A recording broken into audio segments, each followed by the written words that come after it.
Good morning. It's Lo. And today I just want to talk about my dad.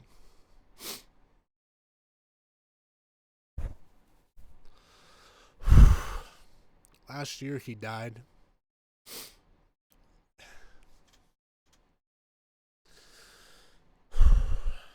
And he was the best dad ever. I don't know. I only had one. So I don't know what other ones are like.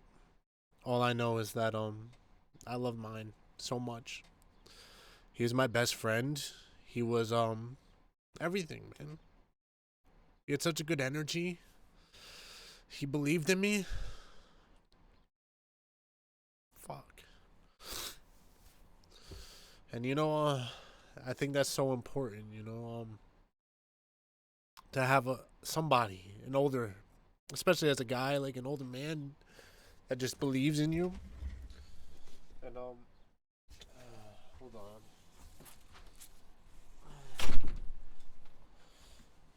And I wouldn't exist without him.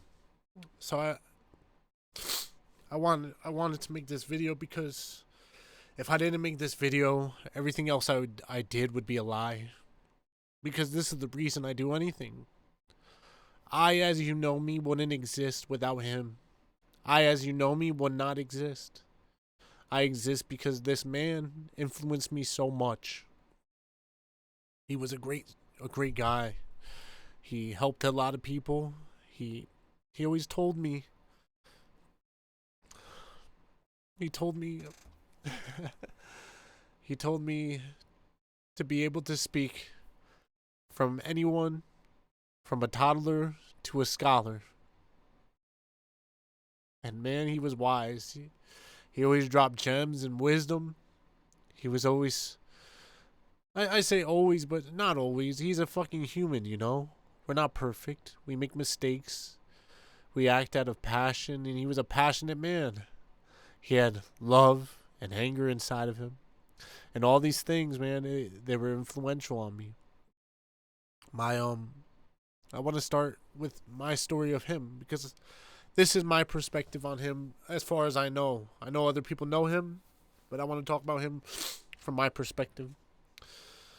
My first memory of my dad was through glass. I was young. I don't know how young, but he was in prison. I know that now, but obviously when I was a kid, I didn't know. I just remember seeing this man through a glass and his eyes sad. He was crying. I'm sitting in my mom's lap and he's touching his hand to the glass. And I'm reaching. That's my first memory of him. We lived in New Jersey, I think Patterson or Passaic. I don't remember. He was in prison in Patterson, but I don't know. Um, and eventually he was in there for drugs. He was a dealer and an addict, so you get in trouble stealing and selling drugs. You get in trouble. And then when he got out, he decided to move. Him, me, my mom, my sisters, my brother, we all moved. We left that area. He left his family behind because he thought the environment was what was holding him back. And we moved. He moved us out of there. I mean, there's obviously like things I'm missing because I don't know it all, but we moved, and he always told me it was such a hard decision to leave his family, but he knew he had to do it for his family. That stuck with me. So he moved, we move, and we live in a new place, rural.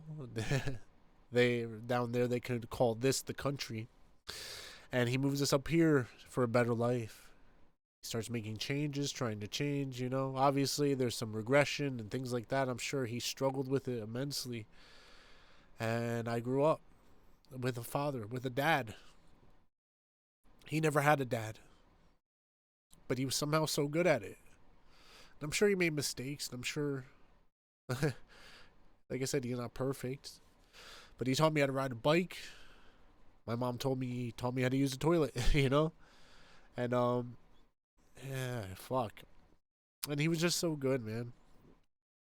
And, Yeah. He and he always seemed so noble to me. I always saw him helping people. I'm sure it was to make up for his past because he always told me he had regrets of his past, regrets of hurting people, regrets of stealing, regrets of lying, regrets of treating people badly. So I think in a way he was his whole life he was just trying to make up for that. For that past he regretted so much. He wished he could change it. So instead of change regretting it and mulling around in it, he just acted good for the most part. Obviously, like I said, we're human. It wasn't perfect. He loved kung fu movies. He used to watch Bruce Lee a lot.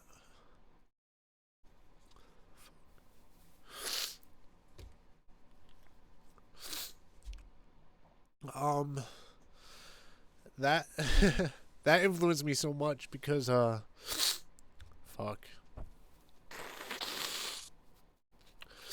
because what interested me was not just the movement. He wasn't just fascinated by the physique or the physicality of Bruce Lee. It was the philosophy of Bruce Lee. He always talked about how the way we are is reflected by the way what we believe, and then he would point to Bruce Lee and say, "Listen how he speaks," and he would show me his philosophy. Like you can block the moon with your finger. You know, what do you see? The finger of the moon, or like to be like water. I think that was very fundamental for me. And not only that, he put me into training. He would taught me to box early, taught me to move my feet, jump rope. He said to be active. It was always a part of me, and part of that is, like I said, so fundamental to who I am. I don't exist without him.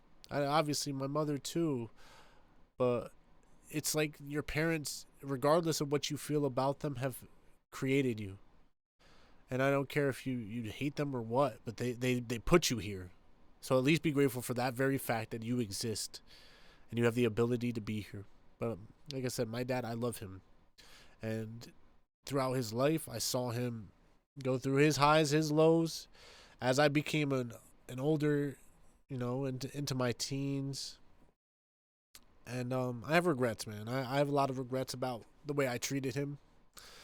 I was ungrateful a lot of the time.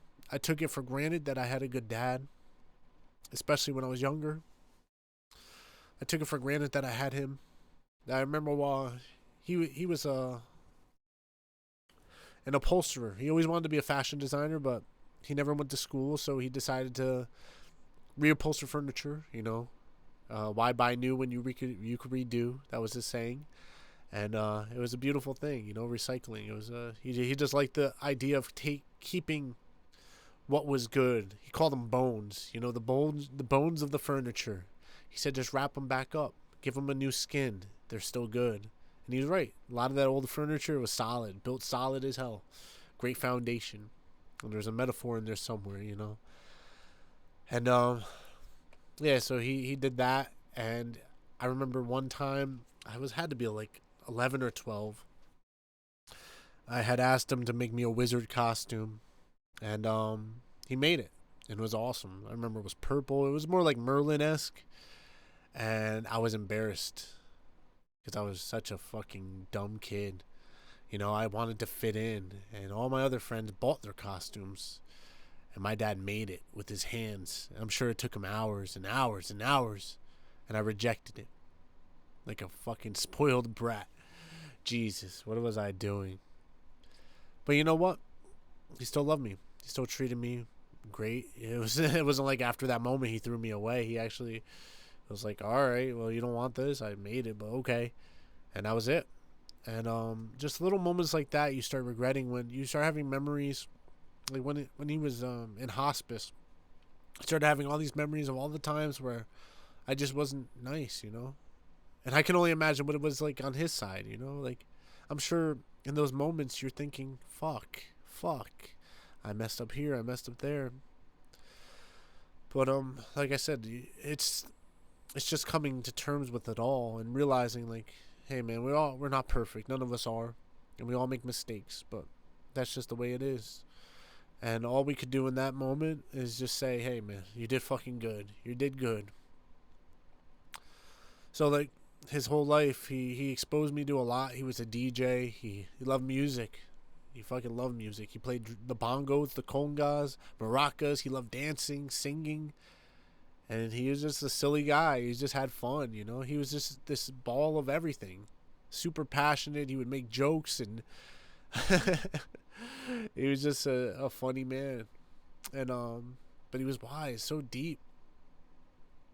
And I know he battled with demons, and as I got older, like I said, he started exposing me some things. He would say, I was going into middle school. I remember one time he just sat me down. He said, hey, I know you're going to be around drugs. There's drugs in the area. There's people doing drugs. He's like, I'm going to tell you a story.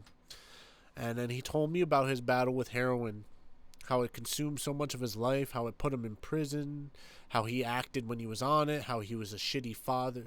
Like, that's what he felt, and he would tell me that. And I'm like, damn, like, I didn't know any of this, and I'm fucking 13 or 14. But honestly, I'm so grateful for that, because at that moment, I decided I would never do that shit. I never fucked with pills. I never touched heroin. I never did any of that. I did the other stuff. He literally told me, like, you could do anything you want, but don't touch heroin. Don't touch any of these pills. Fuck all that stuff. And so, I experimented because I was a kid. I was trying to alter my state. But he just gave me that advice, and I'm glad he did, because I avoided that so hard. I went the other way on all of that. I never really wanted to try it. I mean, I think I did experiment a couple times, but it wasn't like, I literally had this in my mind, like, I'll do this one thing and that's it. Never touch it again. So I'm grateful for that. His honesty was like nothing I ever heard of. None of my other friends got talked to like that. And not only that, he was not just a dad to me, he was a dad to my friends. He was a dad to everybody who came in. He was the most... I never honestly met somebody like that. Like, even my friends' dads, I never met them like that. You know, maybe I was biased. Maybe I was just like that. But he was very fatherly, very loving, and he would just invite people in, hold them under. Like, oh, you want to eat? You want food? You want to drink? You want to sleep here? You need a place to stay? You want some advice? He was just like that, you know? And that giving nature was something I longed for, something I longed to be. My role model was him. And, you know, I'm just trying to just give you, like, who he was. And I guess in a way, I aim to be just like that. Not obviously a carbon copy, but I'm just trying to be like I saw him.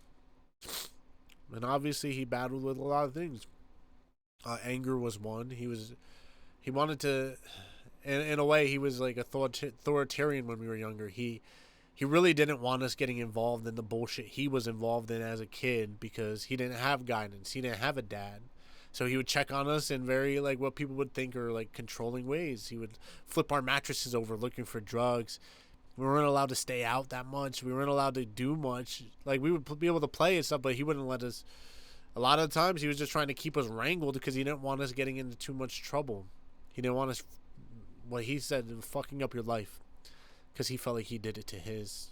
That felony on his record, it never went away. It was always with him. So as time goes on, you know, I get older. We have our fights, because I'm a 16-year-old kid and I'm thinking I'm tough. You know, fuck it, I'm fight dad.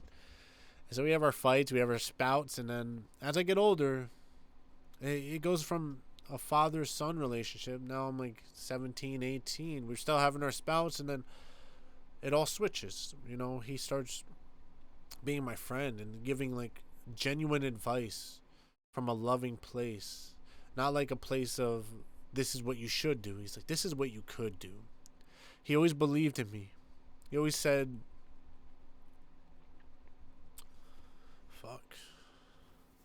he always said you could blaze trails. He said, go blaze trails. He saw me reading. I would read everything. I was just I love reading. I remember one time I was hanging out with some friends, and I come back and I'm like, Dad, they were telling these stories. It was so cool. Like, it was awesome. And I don't remember the timeline, but it was like a few weeks later, he just comes with a typewriter. He said, here you go, write. He would give me notebooks and pens and paper. He would just give me things and say, do it. Go ahead, do it. You can do it. I believe in you. He's like, this is awesome. And the fucked up thing is, I barely showed him any of my writing. But whenever I showed him any of it, he would say, "You go, son. You got this. This is awesome." He's like, "No one thinks like this." And then as I got older, I would reflect that back to him because he always wanted to write a story about his life, from beginning to end. He wanted to write a story, and he never did. Last year when he died, I got his journal, and it just had a title. It said, "Born in Brooklyn, raised in hell." That was the title. That was all that was written in this whole book. But his life was so full. You know, they always talk about the dash, you know. He lived a dash, and his dash was beautiful. He lived everywhere from New York City to New Jersey to Florida to Virginia to Georgia to, you know, he just moved. He loved experience, you know, and he always took things in stride, even though things were hard. He always took them in stride, and that's something I struggled with. But anyway, in my 20s, I'm still like, I honestly, if I would have followed his advice in my 20s, my life would have been so much different. He told me a lot of things. He would tell me like to watch certain people. He was like, he just had this thing like he could read people. He'd look at them and just know who they are. He would point out people I knew who I associated with. He would say, "They're not them. That's not them. They're not your friend." And I'm like, "Oh, I don't know, man." And then when shit goes down, guess who's right? Guess who's right? The one on the outside, the one watching you, the one who can see, the wise man. So he knew, and honestly, I ended up getting in some trouble, and at that moment, I knew he was right about almost everything. And I was 22. I went to jail for some stupid shit, getting drunk all the time, and he had told me to quit drinking because I was getting out of control. And he had told me, and I didn't listen. So I ended up in jail, and there was no bail, so I didn't get bailed out. He did write a nice letter to the judge, vouching for me, which was pretty cool, but didn't. It helped, I'm sure, because I didn't really get in that much trouble, but it didn't save me the what I had to go through. And like I said, he was just very honest, and his honesty was refreshing. And then eventually he left. He was living with me, and then I was living with me and my stepmom, and he ended up leaving and moving to Virginia. And right there, I was like, "Oh shit!" And then I had to change my life because if I didn't, I felt like I was going to go down an even darker path. But he was always in contact with me throughout all the years.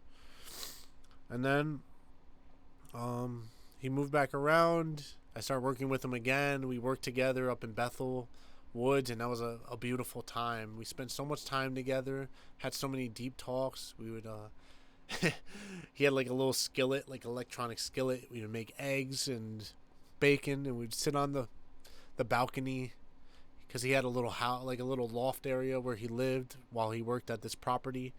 And we would just sit there and talk, and we would talk for hours. And he had just met a woman, and she was awesome. She is awesome, Marianne. Shout out to Marianne. And he was just telling me how much in love he was. And at that point, I was single and I didn't have anybody, so I was like, dude, I wish I knew. And he would just tell me, he was like, "You'll find it, man. You'll find it." He's like, "Just don't settle, don't settle." And he's like, "I finally found it."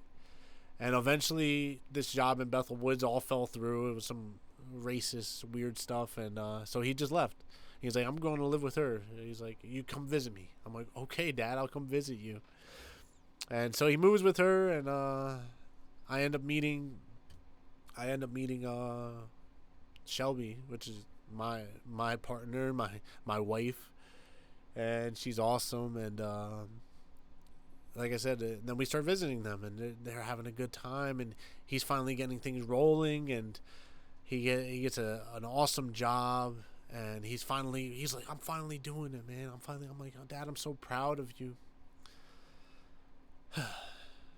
But then he's, like, I feel like we go through ebbs and flows, and although he was making a lot of money, he still had his trust issues. He still had these things going on, and he still had a lot of stress on him, and his whole life he always medicated with cigarettes and alcohol.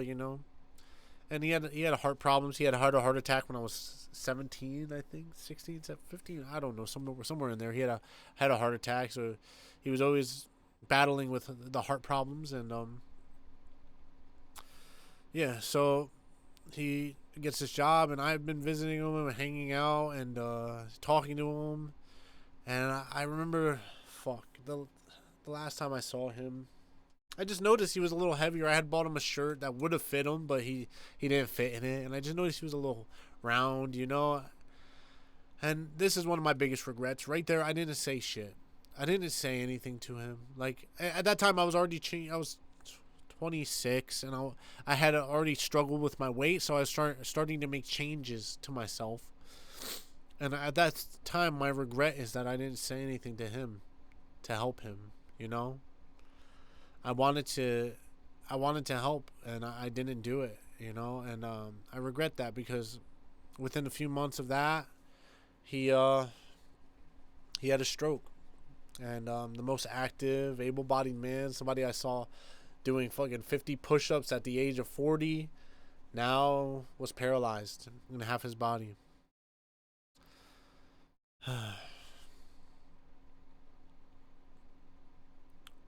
Don't take it for granted. Your life, your body, don't take it for granted. Your mind, don't take it for granted. You know, and in a way, I I took it for granted. I took everything for granted. I always thought he would be there. I always thought it would be the same way. I always thought it would be what it is, but then it changes, you know. And then it changes. I mean, like we had went on vacations together. We went to Fort Myers together. We were doing so much together, and then it all stopped.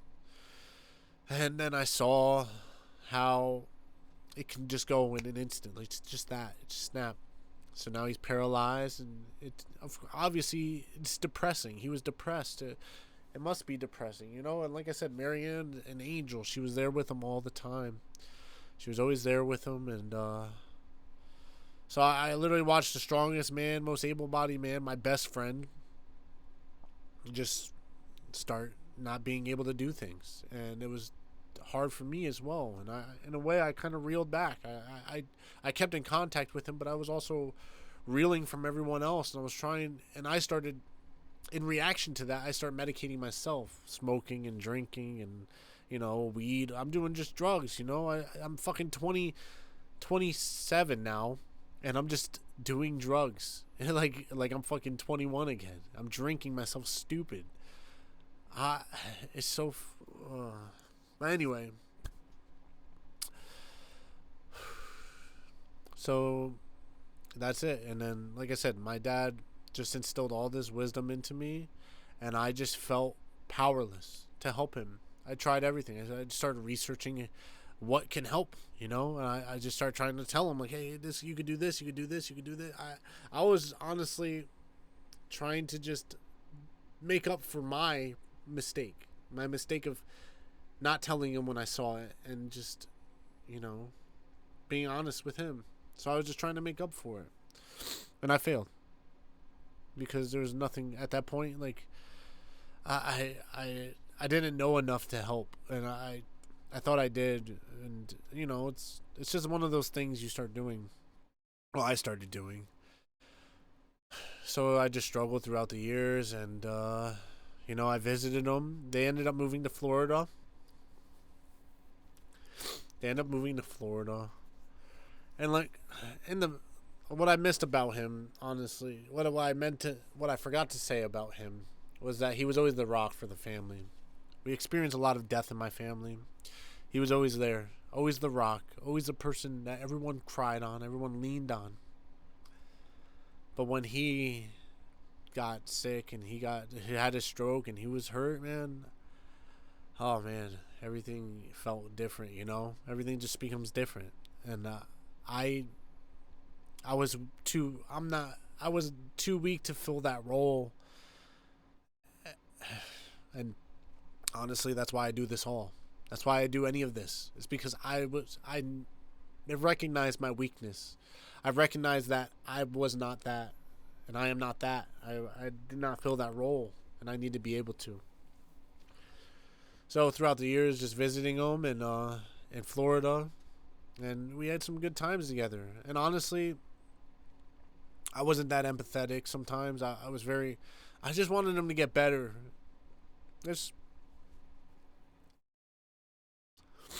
I just wanted him He used to tell me he hated himself. I never wanted him to hate himself. I don't want anybody to hate themselves. And I would tell him, like, you could just do the work, man. He's like, it's not easy. And he would yell and get mad and sad. And I did lack the empathy, honestly. I really did. And I would tell him, like, afterwards we had these stupid arguments. I'm arguing with a fucking guy in a wheelchair. Like an idiot. My dad. He's my fucking dad. And I'm arguing with him. And we would argue, but then we would just smoke a joint together, and I'm like, Dad, if I could give you my body, I would give it to you. I wish I could. I wish I could have given my body. Just so he could do what he does. So he could live his life normal, the way he wanted to. But he had a good time in Florida. He really did. Marianne, she held it down. She really did. What a fucking trooper. And, like I said, it was just years of him living in Florida, having a good time, and over time you'd start degrading even more. It's hard. You're sitting in a wheelchair a lot. I mean, he went from walking, he had a fall, he broke his neck, which probably caused more damage. He came to visit me, came up here, he stayed with me, and I think it's just all fuck. I'm grateful for all the time I had with him. Every moment, every laugh, every cry, every argument, everything. I'm grateful for it because it taught me so much. I learned so much through him, with him, about him. I know so much about him. Also, I probably don't know a lot about him, but that's okay too. I'll learn. But ultimately, why I'm saying this is because without him, I'm not here. I've repeated that 1,000 times, but I will say it 1,000 more. Without him, I do not exist. In the form you see me, I would not exist. My diet, my nutrition, my mindset, my body, it doesn't exist without him. So for anyone who... I felt moving forward, this would be the most important part. To give you this. Because if I didn't, then it would all be a lie. You have to know the origins of all of it. Why I do this. And this is the reason I do it. I do it for my dad. I am Coco's legacy. Coco Lopez. I am his legacy. We don't share a last name, but everyone says we look alike, I don't share everything he did, and I don't know, and we are different, but I feel like, in a way, he's inseparable from me. Not in a way, he is inseparable from me. I do not exist without him. And then when he went to hospice, it was, I noticed some differences throughout the years, and I could feel him pulling back and pulling back. He stopped answering phone calls, and he wanted to text more. And I didn't like texting because it felt so impersonal, but I would do it, he would just send a heart emoji, a smile emoji, a sunglasses emoji. We had so much good time together, and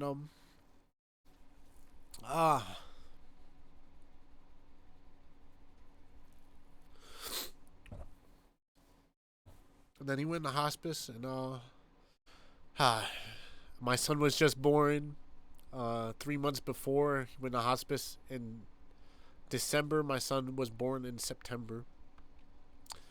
And he was so happy to be a grandfather. He was so happy that I had a kid. He always told me I would be a good dad.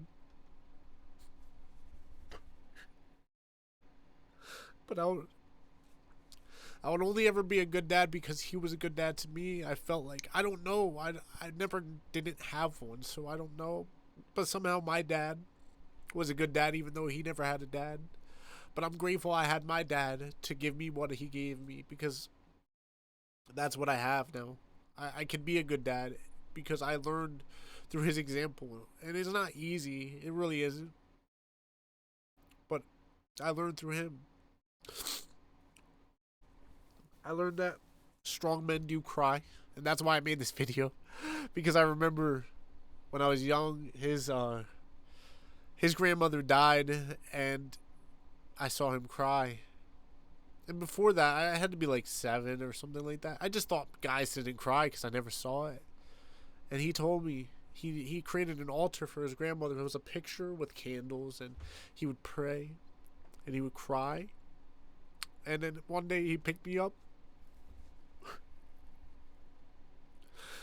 and he'd show me a picture of his grandmother. I never met her. I didn't know her. But he said, "This woman, she is why I'm here. And she's why I'm here, you know?" So he's in the hospice,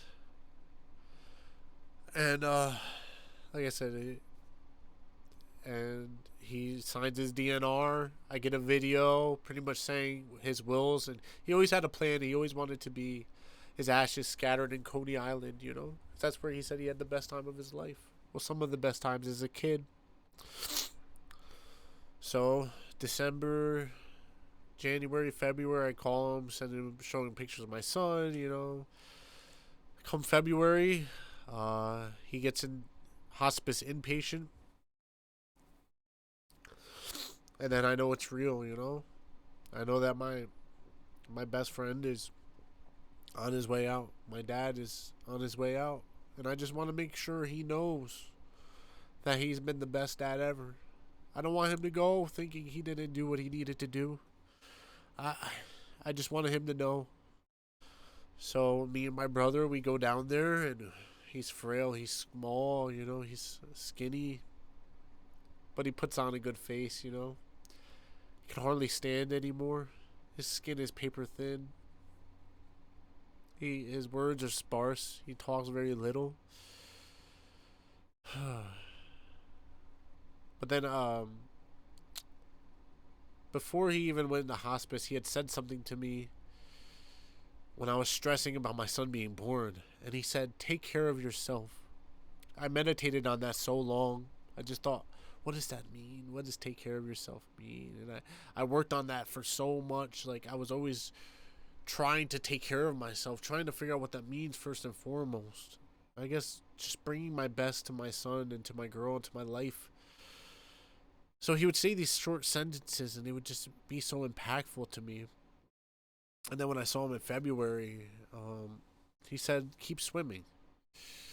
I I and he had a pool down there. It was February.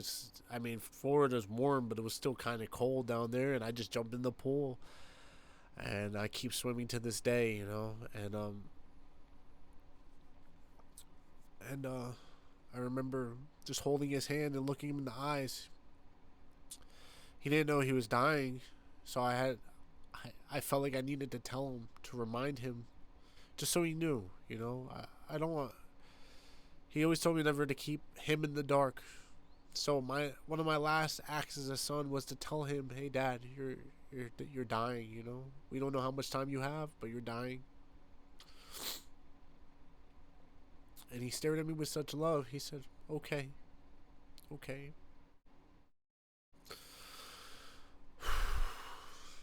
I love my dad, and I hope he's resting in peace because he deserves it, man. He had such a hard fought life, a hard man, and I'm grateful for everything he ever taught me. And then as time went on, I was sending him pictures and things like that, and to him and Marianne. I would call, and in April of last year, he died. I remember Marianne calling me the day leading up to it and saying like, "Yeah, he's on his way," and you know, I didn't want his last memory of me to be like the first memory I have of him, through glass, through a screen. I didn't want a disembodied voice in front of him, so I didn't call. Um, I felt like the last time I saw him in February, I had done what I needed to do. I said what I needed to say, and I had hoped that it would help him. And I prayed, you know, I prayed, and I just hoped for him to have a safe passing, a beautiful passing, and that was pretty much it.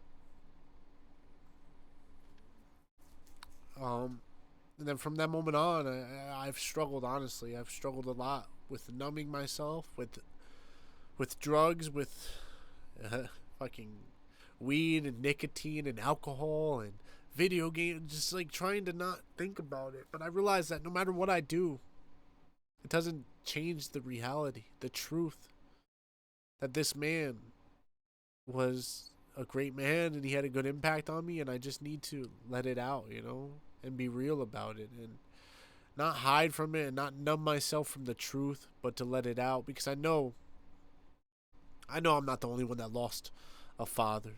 I'm not the only one that lost my dad. I'm not the only one that lost my best friend. I'm not the only one. So maybe in some way this could help you. I don't know. I honestly, I'm doing this because I wish my dad did this for me.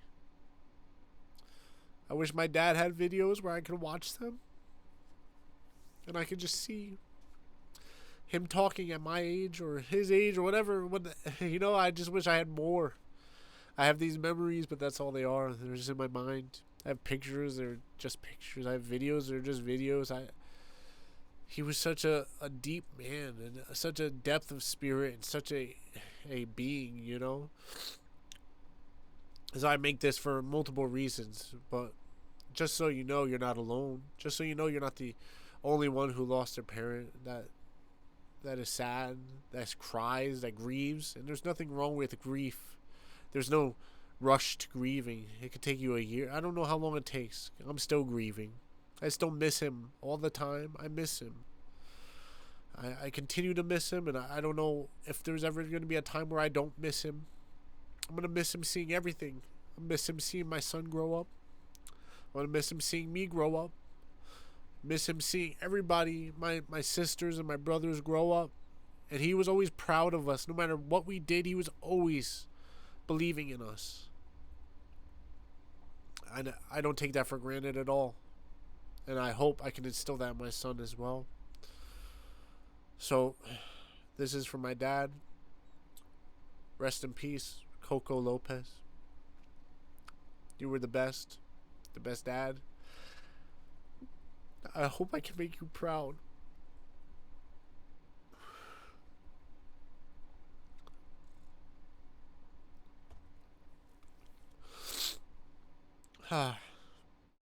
So hard.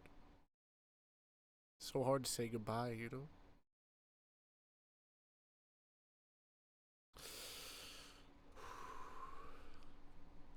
You know, I'm just his living legacy at this point. I have nothing else to do, And that's why I make this stuff, because I wish I did it sooner. I wish he could see it all. I wish all these wishes, all these things, but what does it matter? I do it now. So, this was the hardest video I'll probably ever make in my life. Maybe I'll make it hard. I don't fucking know. I just so grateful. Just don't take it for granted. Don't take anything for granted. It's all here for you, and I hope if you still have your parents and you have any kind of relationship, just do what you can. I don't think there's any way to do this without regret, without feeling like you made a mistake, but try your best, okay? Until next time, we're fine. Oh yeah, my dad also used to say, keep it simple. Fuck. I don't know how to do that. I try. I work on it. I'm working on it, Dad. I'm working on it. I'll try and keep it simple. I love you. Bye.